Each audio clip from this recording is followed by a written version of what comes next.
con más información en la pantalla de Canal E. Ya está con nosotros el economista Sergio Chousa, porque, bueno, hay subida del dólar paralelo. Y vamos a hablar con Sergio para que nos explique cuáles son los motivos y cuáles son las consecuencias también. ¿Cómo está, Sergio? Hola, muy buenas tardes para vos y todo tu equipo. Buenas tardes. Bueno, ¿qué pasa con el dólar blue? Ujú. Bueno, todos los segmentos de dólar de mercado, de dólar libre, están experimentando una suba significativa. Lógicamente hay que contextualizarlo en un contexto de atraso, donde la dinámica de los precios internos de la economía se había desacoplado de la nominalidad de los dólares y en algún momento eso se acomoda, ¿no? En general suele darse por saltos discretos, saltos en los cuales en un momento específico corrige todo el atraso acumulado a lo largo de un periodo más largo. Vos recordarás la estabilidad de los diferentes segmentos de mercado de dólar ya data desde el mes de enero, ¿no? Con lo Ujú. cual, bueno, en el medio ha pasado más de un 50% de inflación acumulada. Era momento en el cual se diera lugar a una corrección.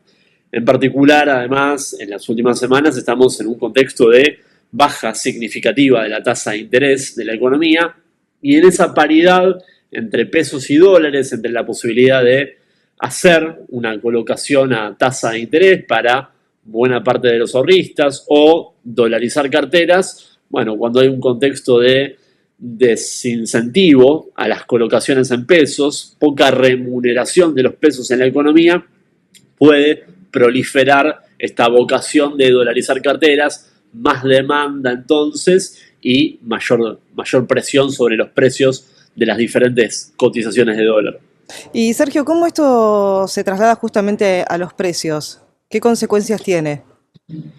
Bueno, a ver, obviamente es heterogéneo, hay segmentos en los cuales ya se había priceado, ya se había trasladado a precios el valor de cotización del dólar del mes de diciembre, ¿no? Ese Mm. pico, esa sobrereacción de 1.200 pesos. Entonces, en esos precios en particular no hubo marcha atrás.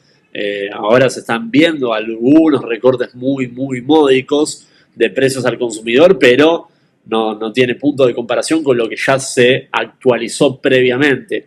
Con lo cual, uno, desde el punto de vista de la justificación lógica, no ve razones para que esto genere una nueva rueda de traslados a precios al consumidor. Pero bueno, también uno reconoce que en Argentina los fenómenos de cobertura, ¿no? De tratar de evitar que para muchos comerciantes o productores los terminen pasando por arriba un mayor costo de reposición en caso de que esta corridita cambiaria no encuentre un techo rápidamente, puede haber algo de traslado preventivo, ¿no? Lo que llamamos traslado de precios por cobertura, pero no debería ser tan masivo como en meses previos. Sergio, ¿consideras justamente ahí lo nombraste? ¿Consideras que esto es el inicio de una corrida cambiaria? Yo creo que ya tiene carácter de corrida, corridita, ¿no? Mm. La primera de la gestión Milei, tanto ayer como hoy, en los segmentos financieros, que son los que más volumen mueven, volumen genuino, operaciones en blanco, tuvimos 2 días seguidos de 5%. Pensemos que si alguien por ahí había comprado una letra para hacer tasa de interés en pesos con un rendimiento del 4,5% aproximadamente en un mes, a ese ahorrista lo sacaron en camilla en 2 días porque aumentó el dólar 5% cada día.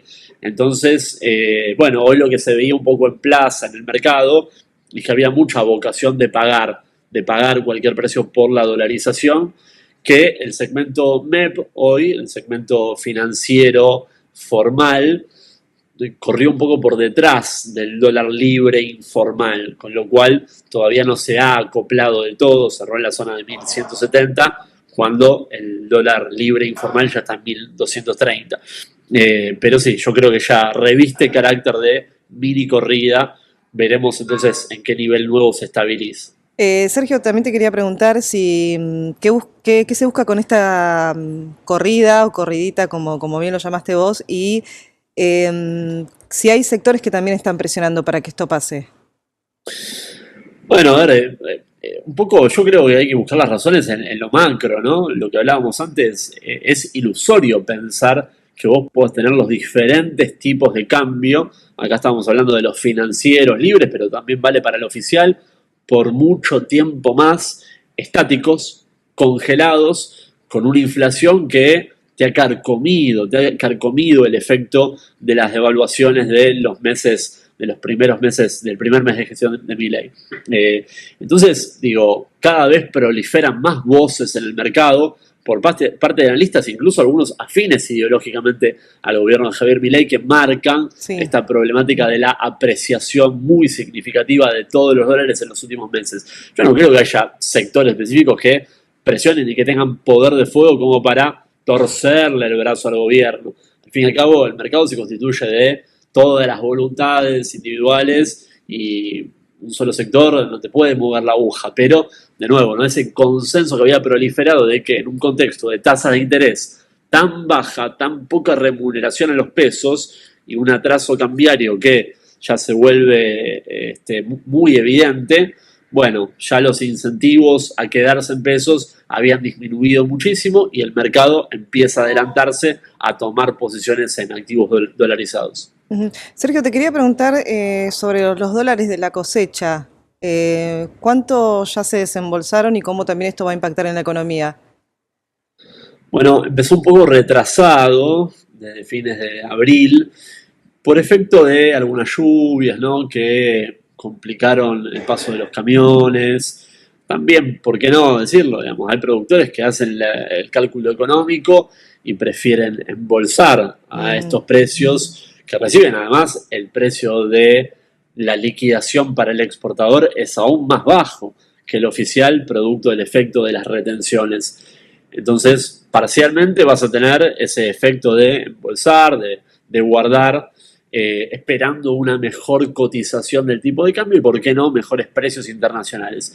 Por goteo, lógicamente, una porción no menor de los productores sí toman la decisión de liquidar, de realizar su cosecha, y esto es lo que se vio viendo, ¿no? A ver, estamos teniendo liquidaciones diarias en ujú. el orden de los 250 a 300 millones de dólares, cuando para esta etapa de la gruesa, una gruesa promedio como la que tuvimos este año, que no fue muy mala como la de 2023, pero tampoco fue rimbombante el grado de producción en los principales cultivos, deberíamos estar en la zona de 400 millones de dólares diarios, o sea, estamos aproximadamente un 25% por debajo, entre 25 y 30%. Ujú.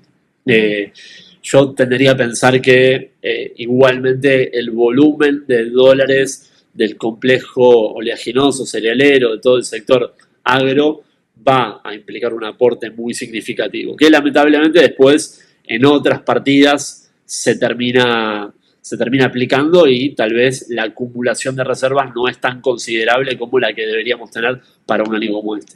Bueno, ahora con toda estos cambios en el dólar, bueno, lo que me comentabas recién con respecto a la cosecha, números de inflación, ¿cómo ves la inflación de acá a unos meses? Algunos tienen proyecciones de 5%.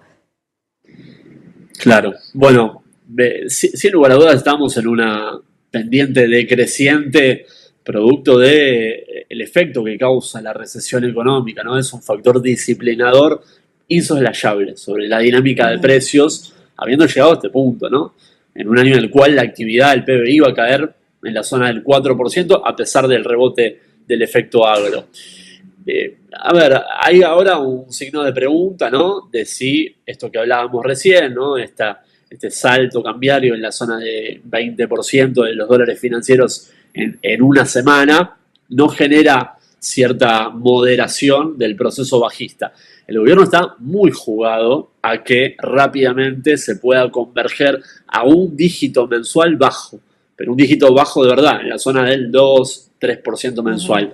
Hay que ver entonces si esto no desacopla un poco las expectativas del sector privado, que de nuevo empieza a tener un poquito de toma de posiciones de cobertura en su política de precios para no perder por el costo de reposición.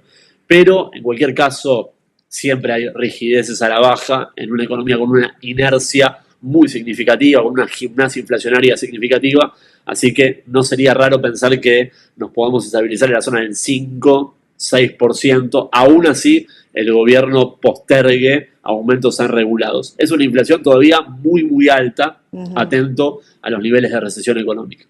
Bueno, Sergio, muchas gracias. No, a ustedes, a disposición. Estábamos hablando con Sergio Chousa, economista. Nosotros continuamos con más en la pantalla de Canal E.